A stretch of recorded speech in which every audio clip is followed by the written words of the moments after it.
Assalamualaikum warahmatullahi wabarakatuh. Perkenalkan, nama saya Lailatul Munawaroh, NIM 63030210052. Di sini saya akan menjelaskan materi tentang just in time. Yang pertama yaitu ada sejarah just in time. Sistem just in time telah dikembangkan dan diaplikasikan mulai tahun 1970. Nah, orang yang pertama kali mengembangkan just in time ini yaitu ada Taicho Ohno. Ia mengembangkan sistem just in time pada pabrik perakitan mobil Toyota. Kemudian, sejak saat itu, sistem just in time mulai digunakan pada perusahaan-perusahaan lainnya. Yang selanjutnya yaitu ada pengertian just in time. Just in time ini merupakan sebuah sistem pengendalian persediaan dan produksi, di mana nantinya bahan baku yang dibeli dan unit yang diproduksi itu disesuaikan dengan kebutuhan dari pelanggan, tidak kurang dan tidak lebih. Nah, tujuannya itu agar mengurangi pemborosan dengan mengangkat produktivitas perusahaan. Yang selanjutnya yaitu ada tujuan dari just in time. Sistem just in time bertujuan untuk memenuhi permintaan pelanggan secara tepat waktu, dengan produk yang berkualitas dan total biaya serendah mungkin. Dan juga untuk meningkatkan laba dengan cara mengurangi biaya serta memperbaiki produktivitas perusahaan itu sendiri. Selanjutnya yaitu ada prinsip dari just in time. Just in time memiliki 3 prinsip, yaitu meminimalkan pemborosan, meningkatkan proses dan sistem secara terus-menerus, dan menjaga hubungan di antara semua pekerja. Materi yang selanjutnya yaitu syarat penerapan just in time.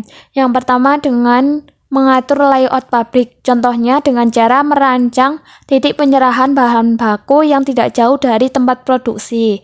Tujuannya untuk mengurangi jarak tempuh atau moving time.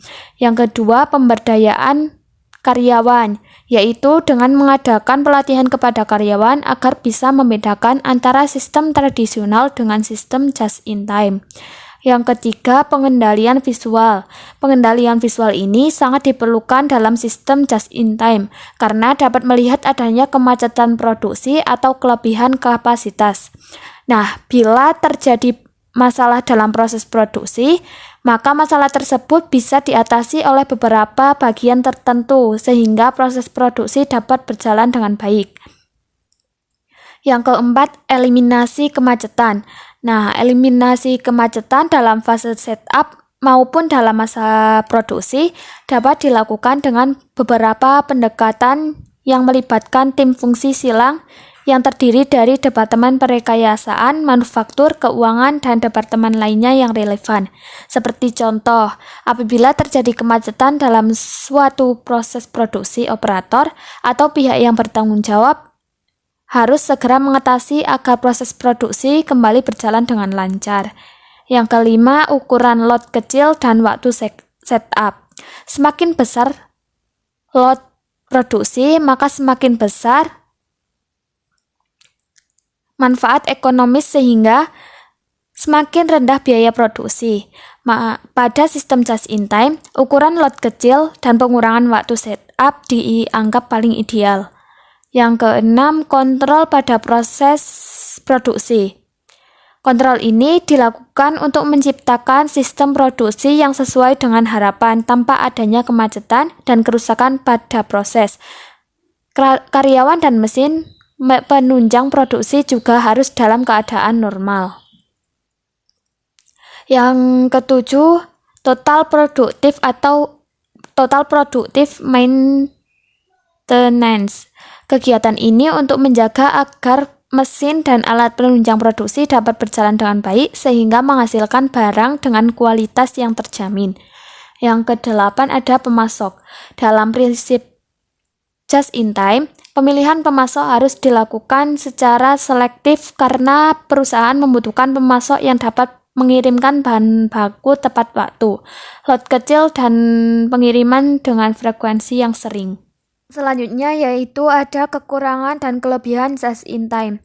Kelebihan dari just in time manufacturing adalah mengurangi biaya pengelolaan persediaan, meningkatkan efisiensi waktu produksi dan mempercepat perputaran modal, mengurangi limbah sisa produksi dan mengurangi persediaan barang yang menumpuk. Sedangkan kekurangan dari just in time manufacturing adalah biaya lain yang lebih tinggi, kemungkinan terjadinya kendala pada rantai pasokan dan rentan terhadap perubahan jumlah permintaan.